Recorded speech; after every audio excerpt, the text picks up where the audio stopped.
In this video, you will learn how to send a payment link using a payment device. If this feature is not enabled for your TPN, please contact your agent and ask them to enable it for you. Now, let's learn how to do it. First, enter the product amount and click OK. Click on Send Link.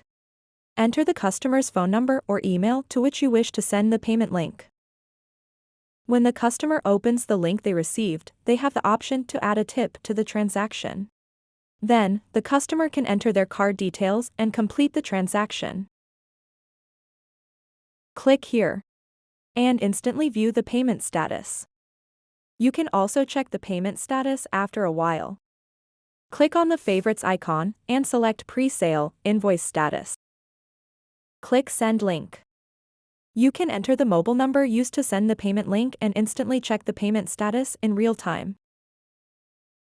Thanks for watching.